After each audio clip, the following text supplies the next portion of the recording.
नमस्कार दोस्तों, सोशियोलॉजी पाठशाला यूट्यूब चैनल पे आप सभी का स्वागत है। दोस्तों, यूपी पीजीटी के एग्ज़ाम होने वाले हैं, इसको ध्यान में रखते हुए यूपी पीजीटी स्पेशल सीरीज़ इस यूट्यूब चैनल पे पढ़ाई जा रही है। इसमें अब हमने पीजीटी प्रीवियस ईयर के क्वेश्चन को सॉल्व करा रहे हैं, क्योंकि जो है प्रीवियस ईयर के क्वेश्चन से बहुत सारे रिपीट करता है ये आयोग। तो इसको ध्यान में रख करके पीजीटी प्रीवियस ईयर के क्वेश्चन को भी सॉल्व करा रहे हैं। तो अभी मैंने 2020 के पेपर को सॉल्व कराया था, इस बार 2016 के पेपर को मैं सॉल्व करा रहा हूँ। इससे पहले 4 वीडियो मैंने इस पे अपलोड किए हैं 2016 के 25-25 क्वेश्चन का। ये लास्ट 101 से 125 तक सॉल्व कराएंगे, ये 5वीं वीडियो है। यदि वीडियो अच्छी लगे तो लाइक करें, चैनल पे पहली बार आए हो तो सब्सक्राइब जरूर करें। आप लोग पहले लाइक ही कर दीजिए, क्योंकि आप लोग बाद में लाइक करना भूल जाते हैं, तो लाइक पहले ही कर दीजिए। उसके बाद फिर वीडियो शुरू करते हैं। तो आज का पहला प्रश्न है, अनुसूचित जातियों को किसने पिछड़े हिंदू शब्द से संबोधित किया? दोस्तों, यहाँ पे ये जो है 2 बार प्रश्न टाइप हो गया है, टाइपिंग एरर है, इस पे ध्यान न दीजिएगा आप लोग। तो ये प्रश्न है, अनुसूचित जातियों को किसने पिछड़े हिंदू शब्द से संबोधित किया? तो आप सभी लोग जानते होंगे, अभी मैंने पिछली बार ये क्वेश्चन सॉल्व कराते समय भी बताया था कि जीएस घुरियो ने कहा कि जनजातियां क्या हैं? पिछड़े हिंदू हैं। ये हिंदू ही हैं, किंतु ऐसे स्थानों पर रहती हैं, इसकी वजह से पिछड़ गई हैं, इसलिए इसे इन्हें कहा हिंदू, पिछड़े हिंदू कहा है जीएस घुरियो ने। जबकि मैंने ये भी बताया था कि बेरियर एल्विन महोदय ने कहा कि इनकी संस्कृतियां क्या हो रही हैं, भ्रष्ट हो रही हैं, इसलिए सभ्य समाज के लोगों को इनसे दूर रखा जाए। तो इन्होंने जो है नेशनल पार्क की अवधारणा दी है। तो बेरियर एल्विन, दोनों विपरीत, एक दूसरे की विपरीत की बात करते हैं। अगला प्रश्न है, निम्नलिखित में से कौन प्रघटना शास्त्र फेनोमेनोलॉजी का प्रणेता माना जाता है? तो ये ध्यान रखिएगा, फेनोमेनोलॉजी शब्द जो है दर्शन शास्त्र में आया था। दर्शन शास्त्र में पहली बार इसका प्रयोग जो है अल्बर्ट हुसेल महोदय ने किया था। तो इस प्रकार से बी विकल्प सही हो जाएगा। कभी कभी ये भी पूछा जाता है कि समाज शास्त्र में प्रघटना शास्त्र का अध्ययन किसने किया है या पहली बार प्रयोग किसने किया था? तो अल्फ्रेड सूज ने किया है।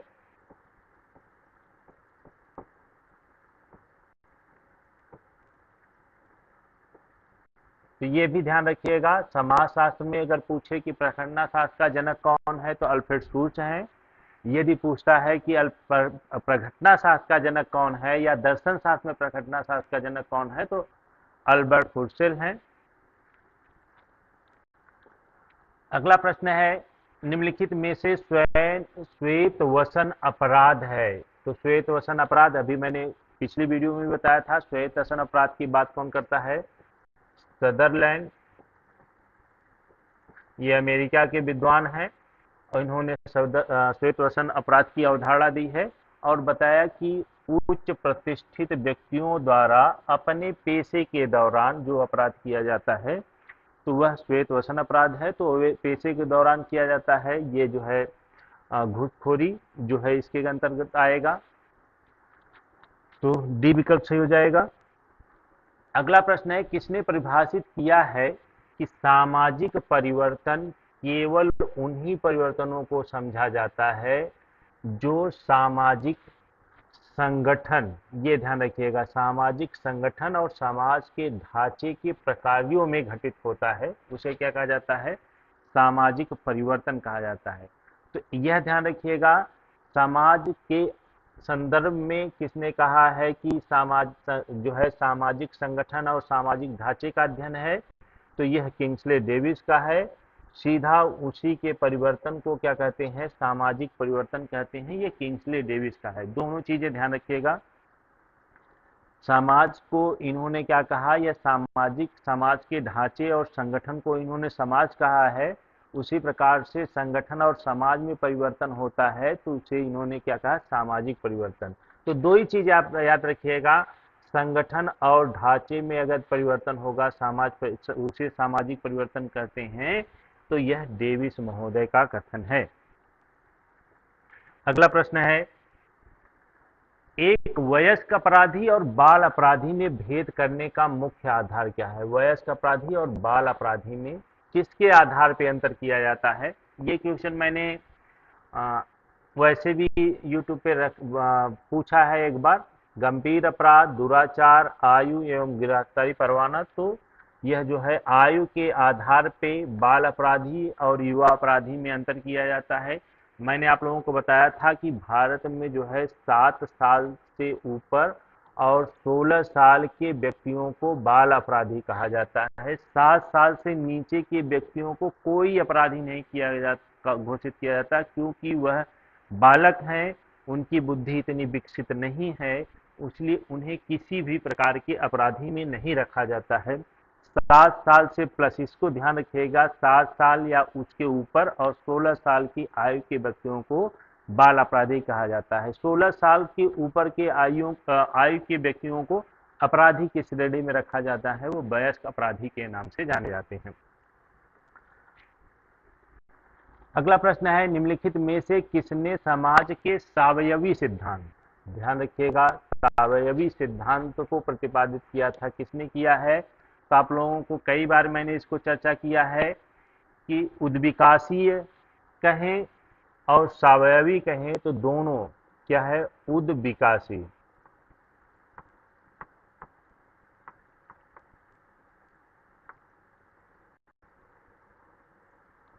सभी दोस्तों, हाँ, उद्विकासी कहें या सावयवी कहें, दोनों सिद्धांत जो है एक ही है, वह स्पेंसर महोदय ने कहा है, तो ए विकल्प सही हो जाएगा।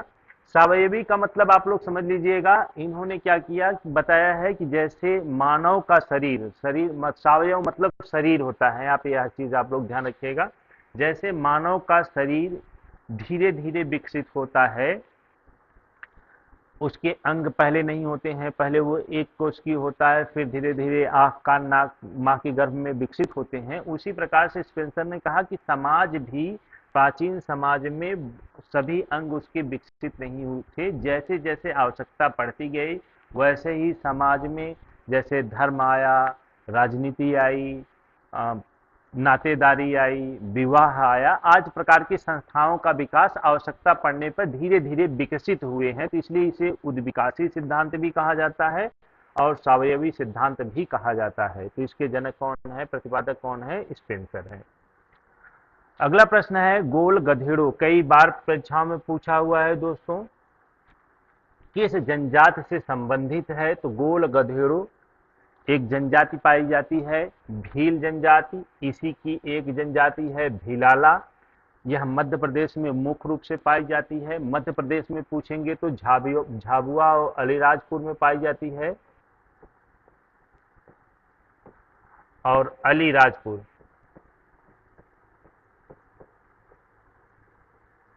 उस जगह पे वहीं का ये गोल गधेड़ो जो है सबसे प्रमुख नृत्य है। इसमें क्या होता है, भील जनजाति में ये पाया जाता है। इसमें होता क्या है, इसमें विवाह की ये एक रस्म है। होता क्या है कि एक खंबे में चावल, गुड़ और नारियल को बांध दिया जाता है, उसके चारों तरफ जो है कुंवारी लड़कियां नृत्य करती हैं, और उसके बाद जिस लड़के को इन लड़कियों से विवाह करना होता है, इस घेरे को तोड़ करके इस नारियल और गुड़ को लाना होता है, फिर उसके पश्चात उस घेरे में नृत्य कर रही किसी भी लड़की से वह विवाह कर सकता है। इसे परीक्षा विवाह भी कहा जाता है, सॉरी, हाँ, परीक्षा विवाह।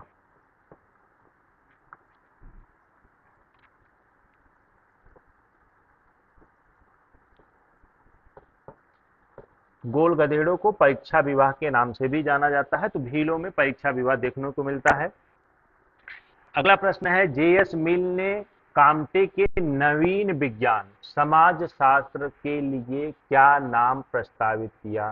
तो आप सभी लोग जानते होंगे, समाज शास्त्र के उद्भव विकास में भी मैंने इस चीज को बताया हुआ है कि यह समाज शास्त्र 2 शब्दों से मिलकर बना है। सोशियस जो है वो लैटिन भाषा से है, लोगस जो है यो यूनानी भाषा या ग्रीक भाषा से मिलकर बना हुआ है। इसलिए कहा यह दो भाषाओं के मेल से बना है, तो इसके लिए एक ही भाषा का प्रयोग किया जाना चाहिए। समाजशास्त्र के अध्ययन के लिए इथोलॉजी शब्द सबसे उचित बताया था। किसने? J.S. मिल महोदय ने इथोलॉजी। किंतु समाजशास्त्र ही यह प्रचलित रहा। अगला प्रश्न है, कृषक समाज को आधा समाज, आप लोग ध्यान रखिएगा, कृषक समाज को किसने आधा समाज कहा है?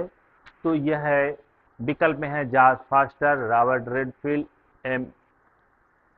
M.N. Srinivas, Oscar Lewis. तो जो है कृषक समाज को आधा समाज जो है जॉर्ज फॉस्टर महोदय ने कहा है, तो इस प्रकार से ए विकल्प सही हो जाएगा। जब हम परिवार को व्यक्तियों के एक गठित समूह के रूप में देखते हैं, पर यहाँ पे व्यक्तियों की बात हो रही है, तब वह क्या हो जाएगा? समिति हो जाएगा। यदि परिवार के नियम कानूनों की बात करेंगे तो वह संस्था कहलाएगी। तो यहाँ पे व्यक्तियों के संगठित समूह यानी व्यक्तियों की चर्चा हो रही है, तो समिति। यदि परिवार के नियम कानूनों की बात हो जाएगी तो संस्था। तो यहाँ आप लोग ध्यान रखिएगा, यह समिति है। अगला प्रश्न है, भारत में सरकारी सेवाओं में अन्य पिछड़ा वर्गों के लिए आरक्षण की प्रतिशत क्या है? ओबीसी लिखा जाता है, आप लोग ध्यान रखिएगा। Other backward caste, other backward caste OBC ऐसे लिखा जाता है, जिसे अन्य पिछड़ा वर्ग कहते हैं। तो आप सभी लोग जानते होंगे, मैंने कई बार इसकी चर्चा किया है, बीपी मंडल।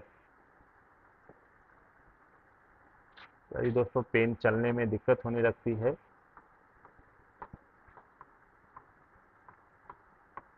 बीपी मंडल, विंध्येश्वरी प्रसाद मंडल जो है दूसरे पिछड़ा वर्ग आयोग के अध्यक्ष थे। उन्होंने प्रस्तावित किया था कि अन्य पिछड़ा वर्गों को सरकारी नौकरियों में 27% आरक्षण दिया जाना चाहिए, और जिसे सरकार ने माना भी। मैंने अभी पिछली वाली वीडियो में ही बताया था कि 27% आरक्षण के बाद क्या होता है, क्रीमी लेयर जो है, सुप्रीम कोर्ट के आदेश से क्रीमी लेयर के बारे में चर्चा हुई है। अगर आप लोगों ने पिछला वीडियो न देखा हो तो जाके देख लीजिएगा, उसमें मैंने विस्तार से इसके बारे में चर्चा किया हुआ है। अगला प्रश्न है, 112वां प्रश्न है, निम्नलिखित समाजशास्त्रियों में से किसने संरचनाकरण, स्ट्रक्चरेशन की अवधारणा दी है? स्ट्रक्चरेशन की बात जो है, संरचनाकरण की अवधारणा आप सभी लोग जानते होंगे, आधुनिक समाजशास्त्री एंथनी गिडेंस महोदय ने दिया है। तो इस प्रकार से ए विकल्प क्या हो जाएगा? सही हो जाएगा। समाजशास्त्र की पद्धति शास्त्र में आदर्श प्रारूप की अवधारणा को किसने विकसित किया? August Comte, Emile Durkheim, Max Weber, Herbert Spencer. तो आदर्श प्रारूप की अवधारणा जो है समाजशास्त्र में मैक्स वेबर महोदय ने दी है। तो सी विकल्प क्या हो जाएगा? सही हो जाएगा। यह पेपर कई बार सॉल्व कराएं, ये पुराने पेपर में भी पूछा हुआ है। किसने कहा कि मद्यपान जो है अनियंत्रित पीना है? कोटेशन है, छोटा सा कोटेशन, बहुत इजी है। मद्यपान अनियंत्रित पीना है, किसने कहा है? W.C. Reckless, W. Roger, E.H. Johnson, A.S. Ross. तो यह जो है W.C. रेकलेस महोदय ने कहा था कि मद्यपान अनियंत्रित पीना है।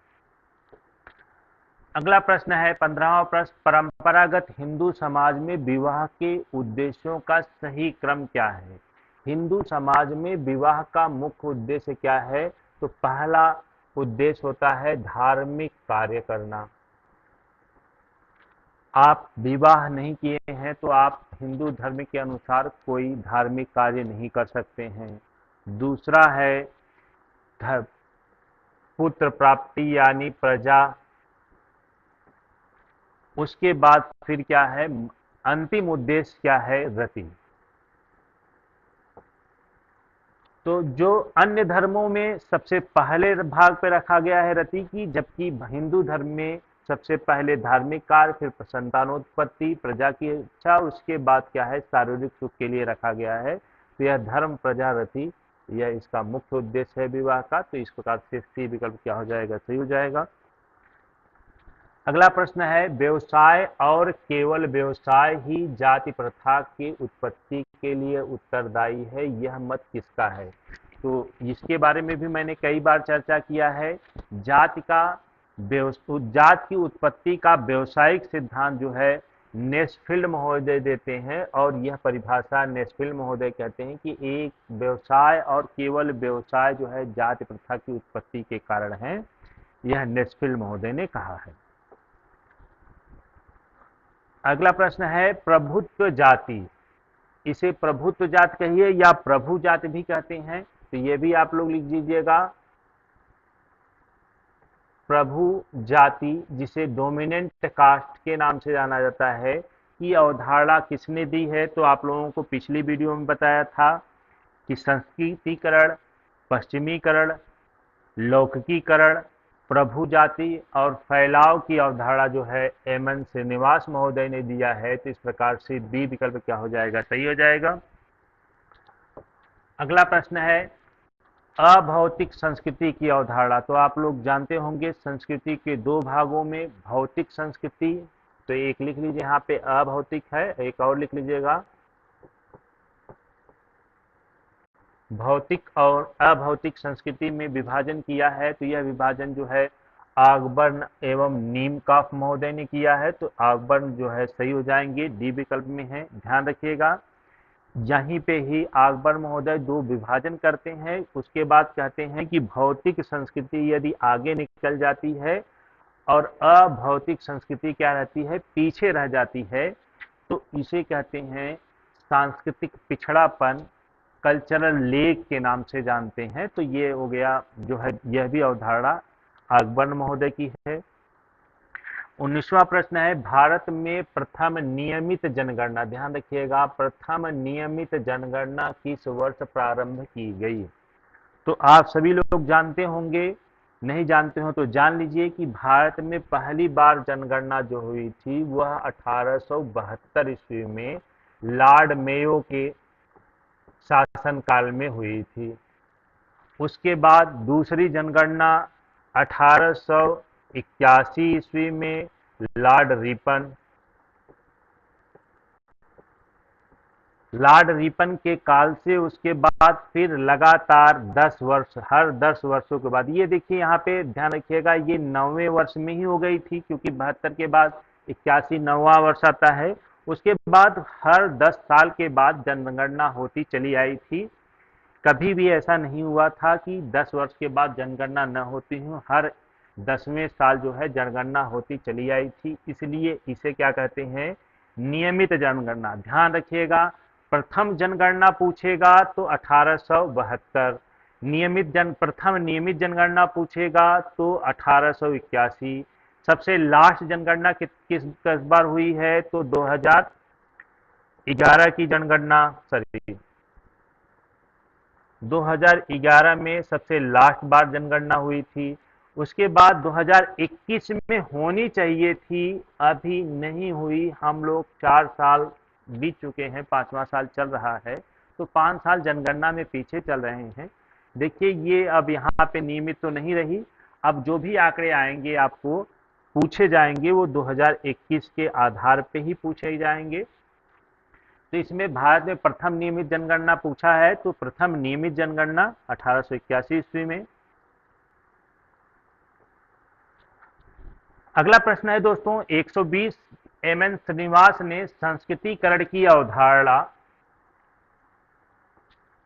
का प्रयोग अपनी निम्नलिखित में से किस पुस्तक में किया है? तो कौन सी पुस्तक में किया था? आप लोगों को मैंने इसमें संस्कृतिकरण का डिटेल वीडियो बनाया है, तो उसमें बताया था कि उनकी पहली पुस्तक थी religion and society among the Koos of south India. यह इनकी पीएचडी की थीसिस थी, उसको ही उन्होंने प्रकाशित कराया हुआ है। इसमें जो है पहली बार संस्कृतिकरण शब्द का प्रयोग हुआ है। उसके बाद social change in modern India में भी इसकी चर्चा हुई है, कि उनकी पहली पुस्तक यह थी संस्कृतिकरण के संदर्भ में, तो इसमें इसका पहली बार उल्लेख किया गया है। तो बी ऑप्शन क्या हो जाएगा? सही हो जाएगा। अगला है प्रश्न है 121वां प्रश्न, वास्तविक तथा सामान्य सामाजिक संरचना में दो प्रकार की संरचना का विभाजन भी या इसके बीच में मध्य में अंतर किसने किया है? तो विकल्प में है नॉडेल, दुर्खिम, मर्टन, रेडक्लिफ ब्राउन। तो वास्तविक संरचना, सामान्य सामाजिक संरचना की बात जो है रेडक्लिफ ब्राउन महोदय करते हैं। तो इस प्रकार से डी विकल्प क्या हो जाएगा, सही हो जाएगा। पिछली कई वीडियो में इसके बारे में चर्चा हो चुकी है। सोशियोलॉजी दो शब्दों से मिलकर बना हुआ है। एक शब्द क्या है, सोशियस, दूसरा क्या है, लोगस, के मेल से बना है। तो लोगस किस भाषा का शब्द है, कौन सा भाषा है? तो आप लोगों को मैंने अभी पिछले क्वेश्चन में ही बताया कि सोशियस जो है किसका है, लोगस का है, सॉरी लैटिन भाषा का है। लोगस जो है यूनानी या ग्रीक भाषा, इसको लिख लीजिएगा आप लोग, ग्रीक भाषा या यूनानी भाषा से मिलकर बना है। तो यह जो है यूनानी भाषा है। सी विकल्प क्या हो जाएगा, सही हो जाएगा।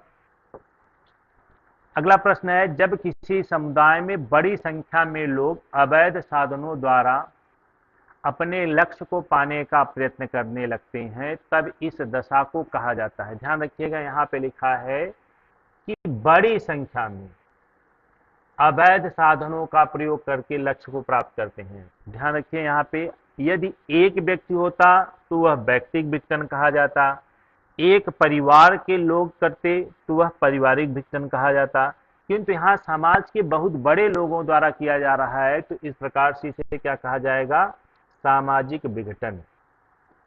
एक व्यक्ति द्वारा किया जाएगा तो व्यक्तिगत विघटन, परिवार के सभी सदस्यों या कई सदस्यों द्वारा किया जाएगा तो पारिवारिक विघटन, समाज के बड़े लोगों द्वारा मतलब कई लोगों द्वारा किया जा रहा है, समाज के अधिकांश लोग इस प्रकार के अवैध साधनों का प्रयोग कर रहे हैं, तो उसे सामाजिक विघटन कहते हैं। समाजशास्त्र सामाजिक संबंधों के विषय में है। ध्यान रखिएगा, समाजशास्त्र सामाजिक संबंधों का जाल है या सामाजिक संबंधों के विषय में है। तो आप लोग सभी लोग रट के रखे रहते हैं, यह तो बीए और एमए के बच्चों को भी रटा रहता है कि यह परिभाषा जो है मैकाइवर एवं पेज महोदय की है। तो इस प्रकार से ए विकल्प क्या हो जाएगा, सही हो जाएगा। और इस पूरे प्रैक्टिस सेट का, इस पेपर का सबसे लास्ट प्रश्न है, बहुत इजी प्रश्न है दोस्तों। यदि अभी तक आप लोगों ने लाइक न किया हो तो सबसे पहले लाइक कर दीजिए इस वीडियो को। चैनल पे पहली बार आए हो तो सब्सक्राइब जरूर करिए, अपने दोस्तों को बात शेयर कीजिए। तो लास्ट प्रश्न है, मुस्लिम विवाह क्या है? तो एक पवित्र संस्कार, यह जो है हिंदू विवाह के स्वरूप है, एक पवित्र संस्कार, यह एक समझौता होता है। इसे लिंगों का मेल भी कहा जाता है। यह स्त्री पुरुष के बीच का क्या होता है, समझौता होता है। तो चूंकि जब एक नहीं है तो तीसरा भी ऑप्शन गलत हो जाएगा, ए बी दोनों नहीं होता, ऊपर में से कोई नहीं, तो बात गलत है क्योंकि दूसरा सही है। तो इस प्रकार से बी विकल्प क्या हो जाएगा, सही हो जाएगा। इस प्रकार से कुल 5 वीडियो में यह 2016 का पेपर था, इसको मैंने सॉल्व कराया। यदि कहीं समस्या हो तो आप लोग कमेंट बॉक्स में लिख के पूछ सकते हैं। चैनल पे पहली बार आए हैं तो सब्सक्राइब जरूर कीजिएगा इस तरीके के वीडियो पाने के लिए, और सब लाइक तो अवश्य कर दीजिएगा। बहुत बहुत धन्यवाद। जय हिंद।